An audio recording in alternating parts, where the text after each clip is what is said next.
Nah, guys, kembali lagi di channel Apresitorus, di mana channel ini akan memberikan diri kamu suatu informasi baik dari pekerjaan, asmara, keuangan, serta kehidupan diri kamu secara general. Sebelum saya memberikan suatu informasi dari berbagai aspek yang barusan saya katakan tadi, saya juga mengingatkan kepada teman-teman, informasi yang saya berikan terhadap diri kamu bukan suatu acuan untuk kamu ambil dan untuk kamu terima. Saya hanya bisa memberikan diri kamu suatu informasi berdasarkan kartu yang saya pegang ini. Diri kamu hanya bisa berencana terhadap kehidupan kamu, akan tetapi dibalik dari informasi dan perencanaan tersebut, lagi-lagi yang menentukan adalah Sang Pencipta. Sebelum saya mengambil satu persatu kartu yang saya pegang ini secara acak, saya juga mengingatkan kepada teman-teman apabila ketemu dengan channel saya agar menekan tombol subscribe-nya dan menyalakan loncengnya supaya next video saya lebih semangat untuk memberikan suatu informasi baik terhadap kondisi energi kamu, manusia yang selama ini kamu prioritaskan, serta pihak ketiga dia. Oke geng, kali ini saya ingin mengarah terhadap diri kamu. Hanya sekedar ingin mengarah dan ingin mengetahui bagaimana situasi pembawaan energi yang kamu miliki untuk siang hari ini.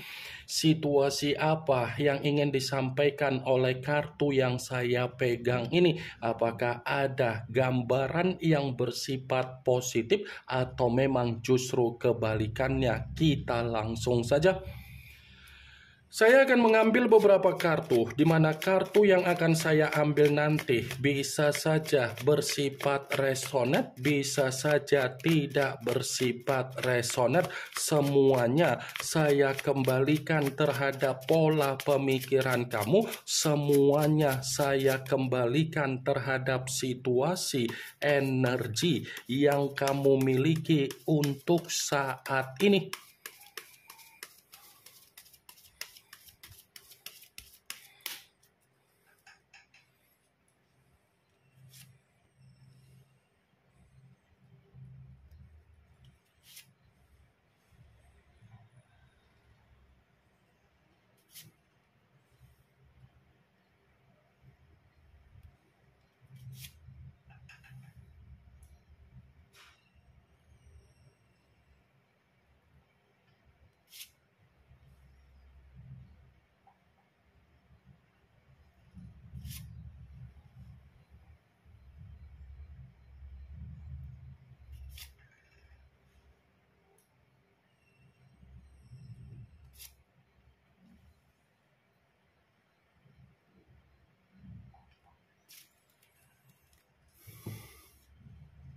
Nah guys, di depan saya ini sudah ada beberapa kartu yang sudah saya ambil secara acak satu persatu dari tumpukan kartu yang saya pegang tadi. Apakah kartu yang ada di depan saya ini akan memberikan suatu gambaran yang bersifat positif atau memang justru kebalikannya? Kita langsung saja.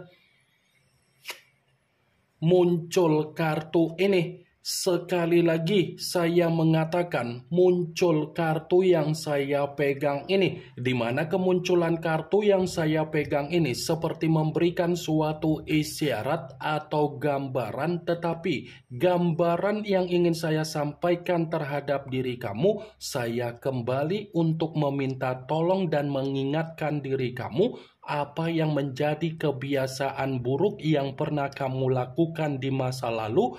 Itu tidak usah kamu ulangi kembali untuk ke depan geng.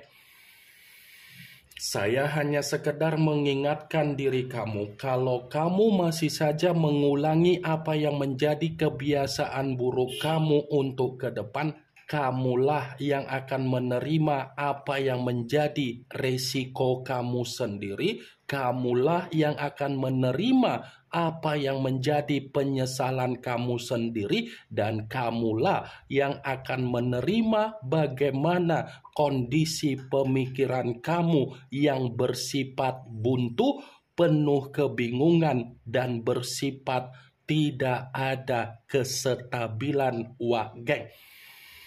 Saya mengatakan apa yang menjadi perkataan saya tadi bukan berarti saya tidak memiliki alasan. Justru karena saya memiliki suatu alasan kenapa saya berbicara perihal tersebut, geng. Karena kalau saya mencoba untuk flashback kembali bagaimana situasi di masa lalu kamu ini terlalu banyak kecerobohan, terlalu banyak tindakan yang kamu ambil, tetapi apa yang kamu ambil secara tindakan kamu bersifat teledor, tergesa-gesa, yang ujung-ujungnya kamu yang menerima apa yang menjadi kerugian kamu sendiri. Ya kan? Saya yakin dan saya percaya kalau saya mencoba untuk flashback kembali dari apa yang menjadi kondisi kehidupan kamu di masa lalu, terlalu banyak kecerobohan yang kamu lakukan tetapi berdasarkan dari emosi kamu, dari amarah kamu, dan dari kondisi pemikiran kamu yang tidak ada kestabilan. Yang penting saya mengambil tindakan, mau hasilnya bagaimana itu urusan belakang. Ya kan? Geng, kartu pertama yang saya pegang ini adalah kartu The Fool, yang dimana kemunculan kartu ini selalu saya katakan sebagai kartu yang memiliki banyak arti, tetapi saya mencoba untuk menarik dari kata kebodohan. Kebodohan dalam arti apa? Ini ada kaitannya dengan perjalanan komitmen kamu. Ada kaitannya dengan apa yang menjadi perjalanan dari situasi komitmen kamu, karena kamu dipertemukan dengan seseorang tetapi pertemuan itu hanya memanfaatkan diri kamu dan menjadikan diri kamu sebagai jembatan untuk memberikan suatu keuntungan terhadap manusia tersebut. Karena di satu sisi, ketika kamu membina suatu komitmen terhadap manusia itu, yang kamu terima apa? Komitmen bersifat status, komitmen yang bersifat formalitas, komitmen yang bersifat pondasi. Status, formalitas, dan pondasi itu seperti mencerminkan diri kamu tidak dihargai di dalam kehidupan manusia tersebut, geng. Dia tidak menghargai kehadiran kamu, tetapi malah memaksa diri kamu agar kamu memberikan apa yang terbaik di dalam kondisi kehidupan dia. Ini kartu The Fool, geng. Bukan hanya itu saja yang ingin saya sampaikan terhadap diri kamu dari kemunculan kartu yang saya pegang ini. Kalau saya kembali untuk mengatakan situasi komitmen kamu. Komitmen kamu itu kan bukan memiliki jangka panjang, tetapi jangka pendek. Ya kan, geng? Bukan memiliki jangka panjang, tetapi jangka pendek. Jangka panjang yang saya katakan ini bukan berarti kamu yang memperlakukan kondisi komitmen kamu tidak baik, tetapi manusia itulah yang memberikan suatu komitmen terhadap diri kamu yang bersifat jangka pendek. The Fool, dia seperti memanfaatkan apa yang menjadi kepolosan kamu, dia seperti memanfaatkan apa yang menjadi rasa ketergantungan kamu, dan dia seperti memanfaatkan ketika kamu terlalu memberikan apa yang menjadi kepercayaan kamu terhadap diri dia.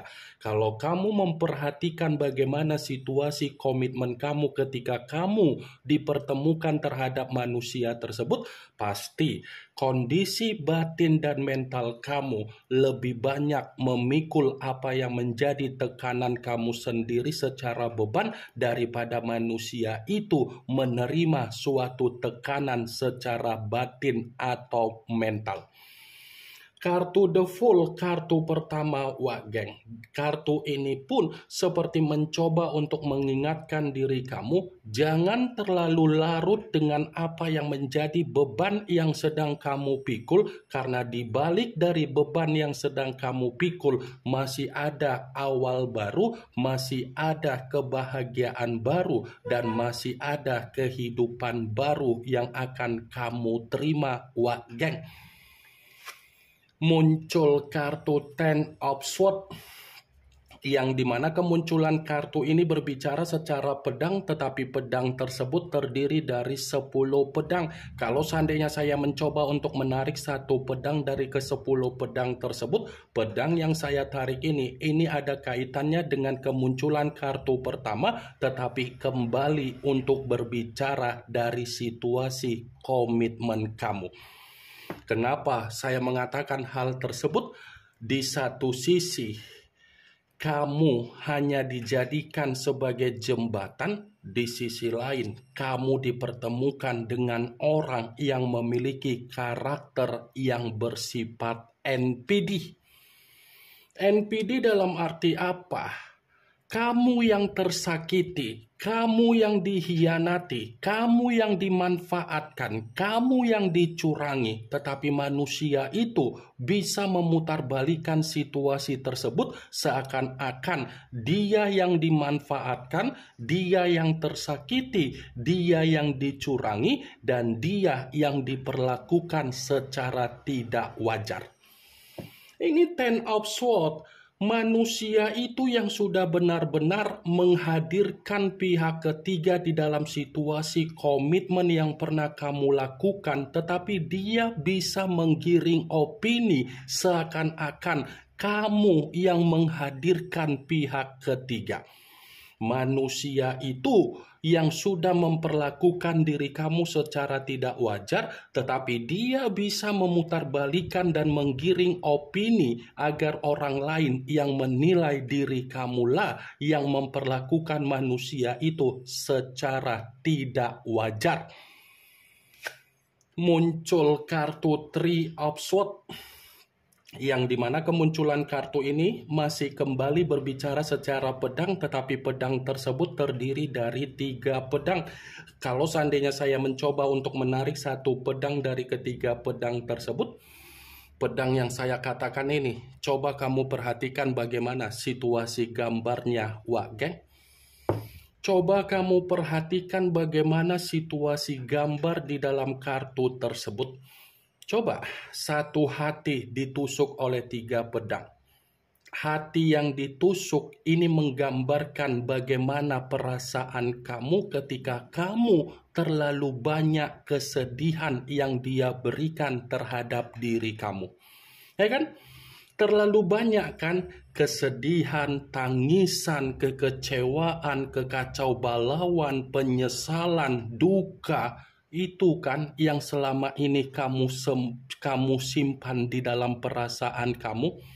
Tetapi kamu bisa menutupi apa yang kamu simpan dan memperlihatkan seakan-akan kamu menerima suatu kebahagiaan dari manusia itu, tetapi realitanya bertolak belakang.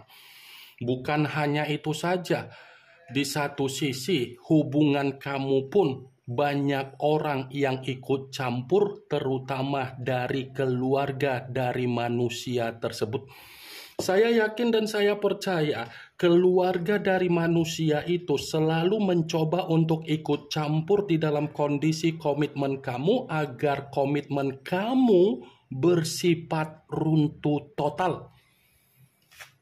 Muncul kartu Knight of Cups, yang dimana kemunculan kartu ini berbicara secara cawan, tetapi pangeran yang memegang satu cawan.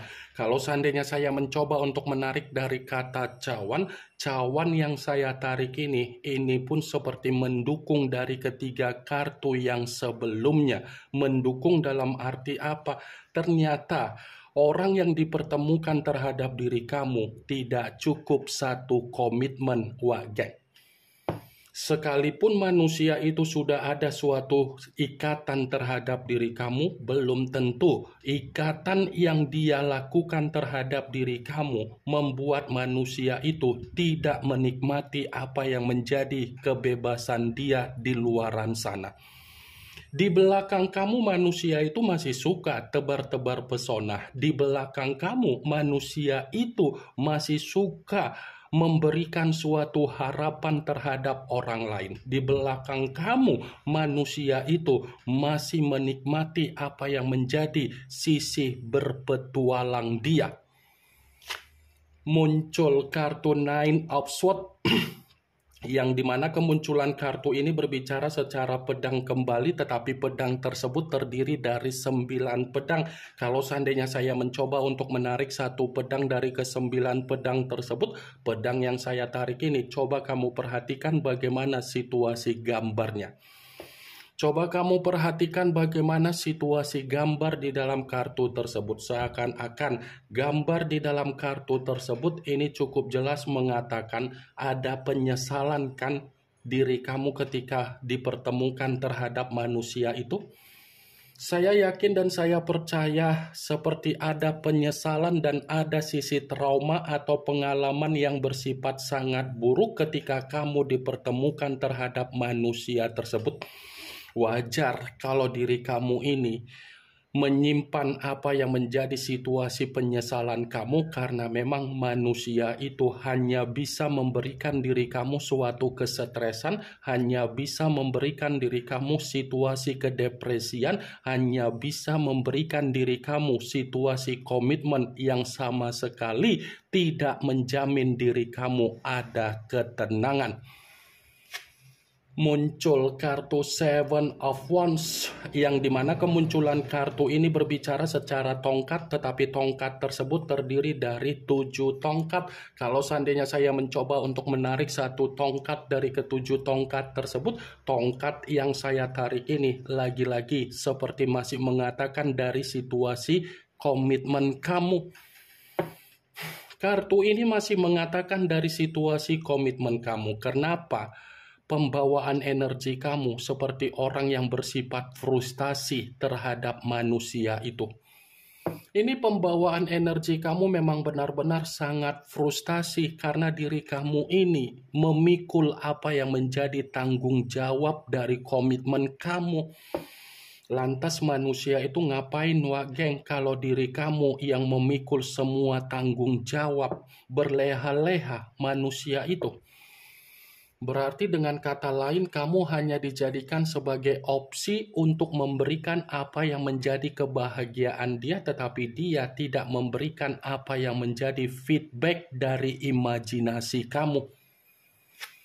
Muncul kartu Two of Swords yang dimana kemunculan kartu ini masih berbicara secara pedang, tetapi masih mengatakan dari situasi komitmen kamu.